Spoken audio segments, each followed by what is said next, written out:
Hello दोस्तों, आज मैं एक्सप्लेन करने वाला हूँ हाल ही में आई साउथ मूवी को। लेकिन उससे पहले आप सभी से रिक्वेस्ट है चैनल को सब्सक्राइब और वीडियो को लाइक करने के लिए। तो चलिए शुरू करते हैं। मूवी की शुरुआत एक पुजारी को दिखाकर होती है जो अपनी बेटी को लेकर मंदिर की ओर जा रहा होता है, जहाँ एक बहुत बड़ा फेस्टिवल था। यहाँ पुजारी की बेटी उससे पूछती है कि मंदिर में यह उत्सव क्यों मनाते हैं, जिस पर पुजारी उसे बताता है कि बाघ नाम की एक शैतानी शक्ति इस नदी के अंदर रहती है और यहाँ से गुजरने वालों को मार कर उनका रूप ले लेती है और उनके ही रूप में उनके घर जाकर सबको मार देती है। लेकिन कई साल पहले हमारे बुजुर्गों ने उसे कैद कर लिया था और इसी के कारण मंदिर में यह उत्सव मनाया जाता है। यहाँ बात करते हुए लड़की का हाथ पानी में पड़ी लकड़ी से लगकर चोटिल हो जाता है और इससे उसका खून पानी में मिल जाता है। यहाँ पुजारी की पतवार से एक मटकी फूट जाती है। फिर जब पुजारी पीछे मुड़कर देखता है तो उसकी बेटी एक मछली को कच्चा ही खा रही थी और तभी पुजारी की नाव से कोई चीज़ टकराती है। जहाँ पुजारी उसे देखता है तो उसे पता चलता है कि वो उसकी बेटी की लाश है।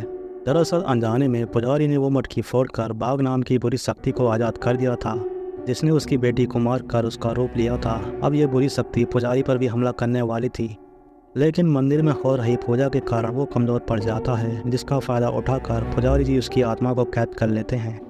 यहाँ बाघ पुजारी को उसकी आत्मा छोड़ने को कहता है, जिस पर पुजारी कहता है कि तुमने मेरी बेटी को मारा है और अगर इसका पता उसकी माँ को चला तो वो भी मर जाएगी, इसलिए तुम्हें अब मेरी बेटी बनकर रहना होगा। जिसके बाद पुजारी बाघ को अपने घर ले जाता है। फिर हम अगले सीन में श्रवण नाम के वकील को देखते हैं जो सबकी मदद करता था, लेकिन उसका काम कुछ अच्छा नहीं चल रहा था।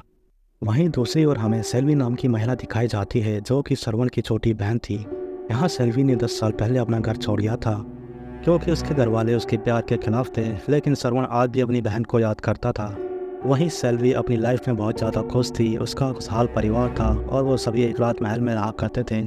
फिर एक दिन सेल्वी का पति मॉर्निंग वॉक के लिए जाता है, जहाँ उसे गांव के मुखिया का बेटा रवि मिलता है जो गांव की सुंदरता को सोशल साइट पर दिखाने के लिए वीडियो बना रहा था। यहाँ उससे हाय हेलो करने के बाद सेल्वी का पति आगे जाता है, जहाँ रास्ते पर धुआं फैल जाता है, जिससे सेल्वी का पति रुक जाता है। यहाँ पर एक हाथ उसे धुएं में खींच लेता है और उसे मार देता है। फिर वो आत्मा सेल्वी के पति का रूप लेकर वहाँ से चली जाती है, जिसे देखने के बाद ये साफ जाहिर होता है कि ये काम उसी बुरी शक्ति का है जिसे हमने शुरुआत में देखा था। फिर जब सेल्वी के पति के रूप में वो बुरी शक्ति घर आती है तो उनके पालतू डॉग उसे देखकर भौंकने लगते हैं। यहाँ पर वो बुरी शक्ति एक कुत्ते को मार देती है और फिर वो बुरी शक्ति सेल्वी के सामने आती है और उससे उसके बच्चों के बारे में पूछती है, मगर तभी गाँव के लोग बाहर आते हैं और उसे उसके पति के बारे में बताते हैं, जिसे सुनकर सेल्वी उनके साथ चली जाती है। वहीं सेल्वी के घर के पास रवि वीडियो बना रहा होता है जो कुत्ते की आवाज़ सुनकर अंदर आता है, जहां वो एक कुत्ते को कुएं के पास भौंकता हुआ देखता है। यहाँ जब रवि कुएं के पास जाता है तो वो यहाँ पर सेल्वी की बेटी को बेहोश पड़ा देखता है। फिर जब रवि कुएं के अंदर देखता है तो वो चौंक जाता है क्योंकि कुएं के अंदर सेल्वी मरी पड़ी थी और वो एक रस्सी से लटक रही थी। फिर वहीं दूसरी ओर एक पुलिस वाला श्रवण को उसकी बहन की मौत की खबर देता है और उसे कहता है कि कुछ दिन पहले उसके पति की मौत जॉगिंग करते हुए हुई और ये सदमा सेल्वी बर्दाश्त नहीं कर पाई और उसने भी आत्महत्या कर ली। फिर इसके बाद श्रवण अपनी बुआ के साथ सेल्वी के गांव आता है। यहाँ गांव वाले कहते हैं कि हमें आपके बारे में पता नहीं था, इसलिए हम लोगों ने सेल्वी और उसके पति का अंतिम संस्कार कर दिया। यहाँ श्रवण को सेल्वी के पति के काम का पता चलता है, जो पुराने मकानों की मरम्मत करके उन्हें अच्छे दामों में बेचा करते थे और ऐसा ही करने के लिए उन्होंने राजमहल को खरीदा था, लेकिन वो भी आधे पैसे देकर, जिसके कारण राजमहल का पुराना मालिक पैसों की वसूली के लिए अपनी बेटी के साथ राजमहल के दूसरे हिस्से में रहता था।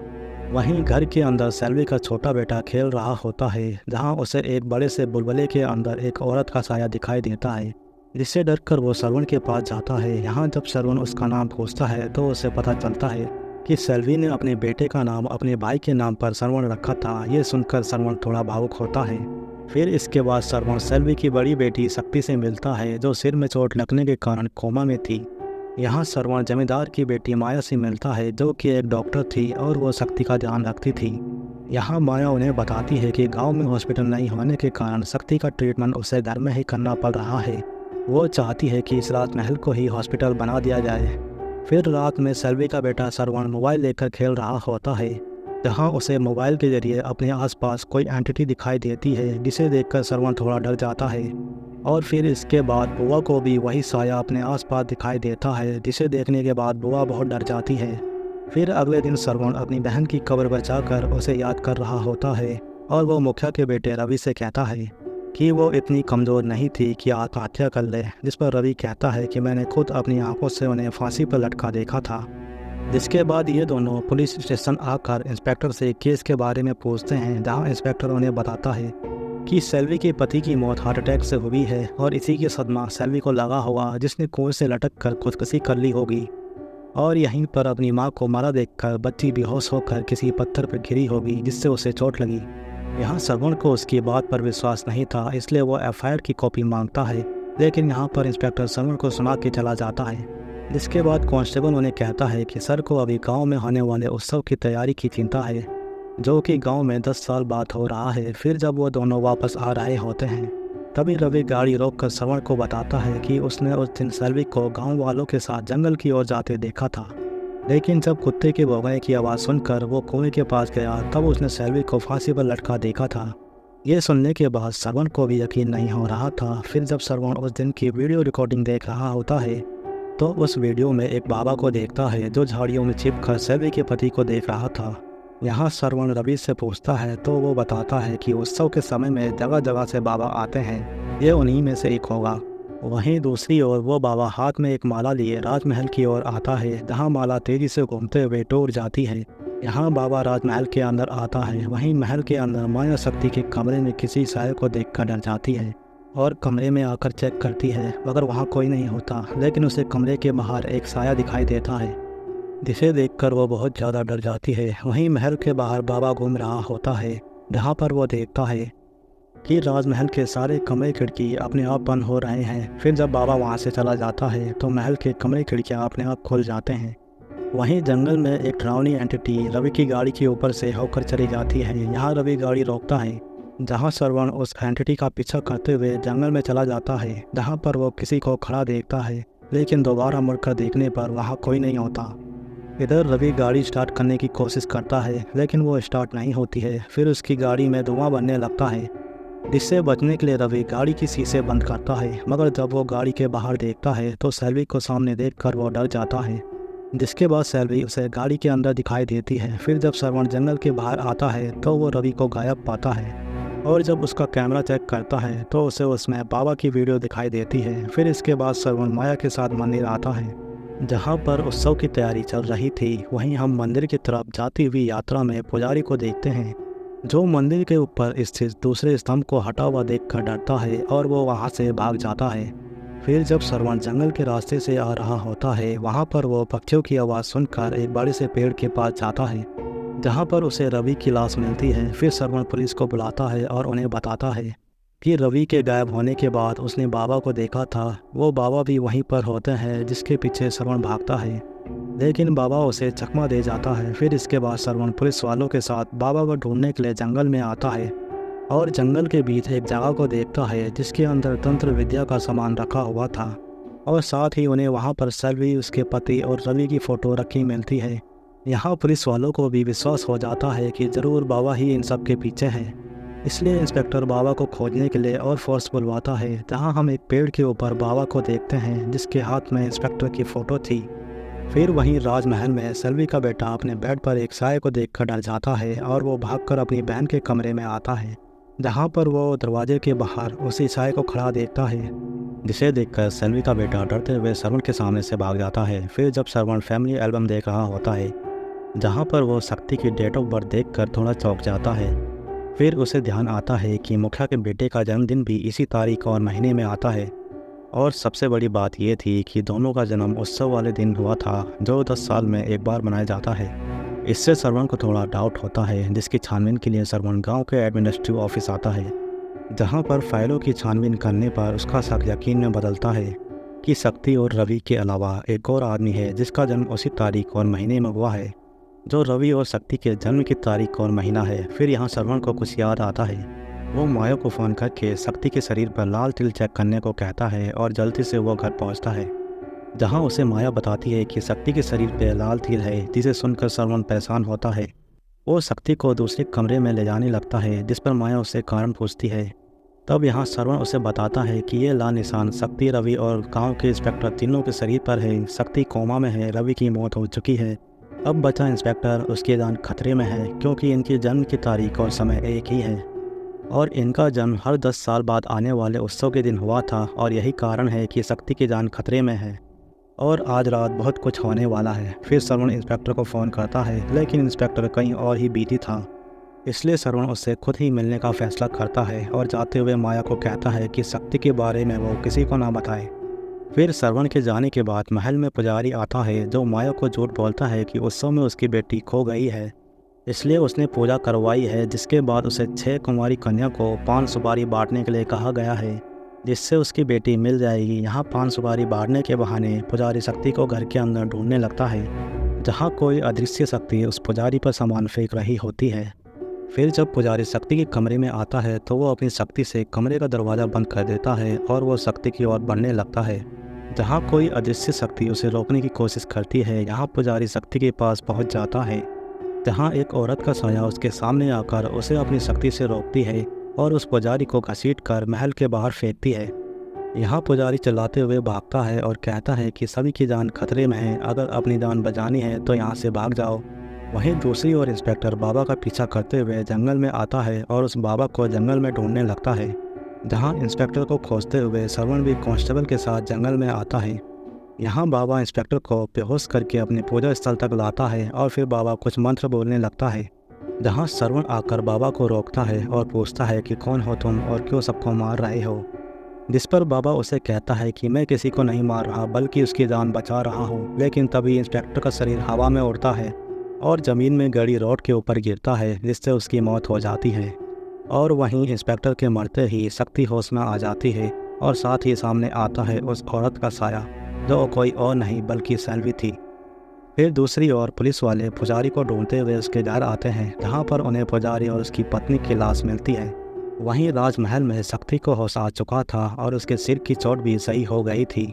यहाँ बुआ घर में हो रही भूतिया घटनाओं को लेकर चिंतित थी। वो श्रवण से कहती है कि बच्चों को लेकर वापस अपने गांव चलने को, मगर श्रवण मना करते हुए कहता है कि वो सेल्वी की मौत का सच पता लगाए बिना कहीं नहीं जाएगा। फिर श्रवण को कांस्टेबल का फ़ोन आता है जो उसे कहता है कि बाबा की बात सच हो गई है, उन्हें पुजारी के घर से उनकी लाश मिल गई है, इसलिए शहर से बड़े अधिकारी उनसे मिलने आ रहे हैं, आप भी जल्दी आ जाओ।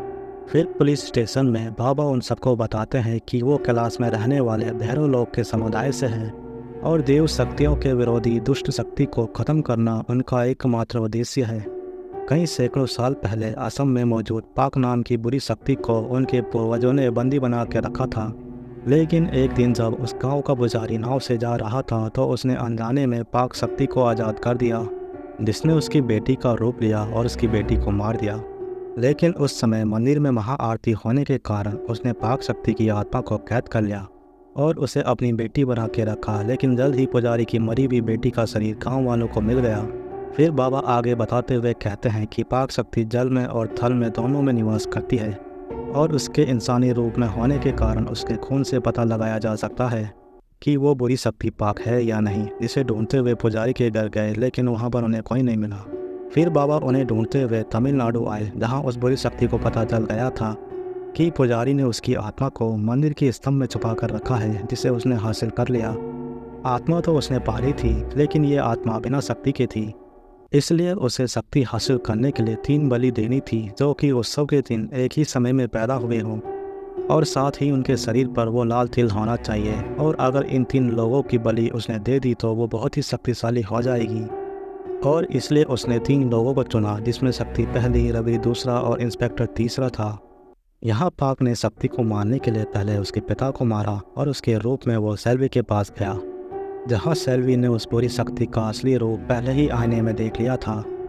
इसलिए सेल्वी ने अपने बच्चों को बचाने की पूरी कोशिश की। उसने बच्चों को उस बुरी शक्ति से बचा के रखा और उन्हें सुरक्षित घर से बाहर निकाला। लेकिन यहाँ पाक शक्ति ने सेल्वी को पकड़ लिया और उसे प्रताड़ित करना शुरू किया ताकि माँ की आवाज़ सुनकर बच्चे बाहर आ जाए। लेकिन ऐसा नहीं हो पाता, जिस पर उस बुरी शक्ति ने सेल्वी के गले में रस्सी डालकर उसे कुएं में ढकेल दिया ताकि मरते वक्त उसकी चीख सुनकर बच्चे बाहर आ जाए। लेकिन सेल्वी ऐसा होने नहीं देती, जिसके बाद गांव वाले वहां आते हैं सेल्वी को ढूंढते हुए, जहां पाक सेल्वी का रूप लेकर उनके साथ चला जाता है। फिर इसके बाद शक्ति अपनी मां को ढूंढते हुए कुएं के पास आती है, जहां पर वो अपनी मां को मरा देखकर पीछे होती है। यहाँ शक्ति का बैलेंस बिगड़ता है और वह एक पत्थर के ऊपर गिरती है, जिससे उसके सिर में चोट लगती है और वह कोमा में चली जाती है। फिर बाबा आगे कहते हैं कि सेल्वी का रूप धारण करने के बाद भी पाक शक्ति को नहीं मार पाया। इसी का पता लगाने के लिए वो राजमहल गया, जहाँ पर उसने सेल्वी की आत्मा को देखा जो उस बुरी शक्ति से अपनी बेटी की रक्षा कर रही है।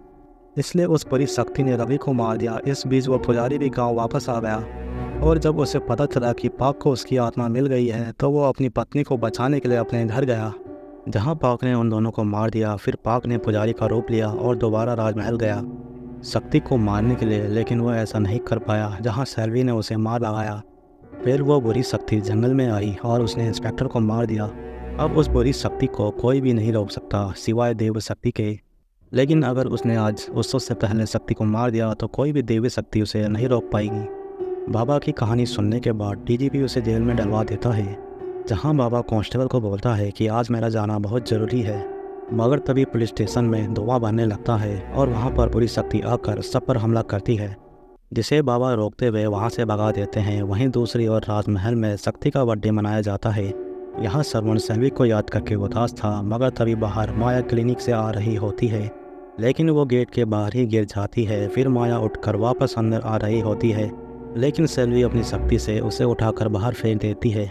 यहाँ सेल्वी उसे अंदर नहीं आने दे रही थी, जहाँ श्रवण जाकर माया की चीज़ों को गेट के अंदर फेंकता है, लेकिन उसका कोट वापस से बाहर आकर गिरता है। यहाँ श्रवण माया से पूछता है कि उसकी कोट पर किसका खून लगा है, जिस पर माया कहती है कि उसने घायल पुलिस वालों का इलाज किया था, जिस पर श्रवण माया से कहकर उस खून की जांच करवाता है, जिससे वो पाक का पता लगा सके कि अब उसने किसका रूप लिया है। माया खून की जांच करने के बाद श्रवण को बताती है कि इस खून में कुरारी नाम का जहर पाया गया है, जो ऐसे जीवों में पाया जाता है जो जल और धरती दोनों जगह पर रहते हैं।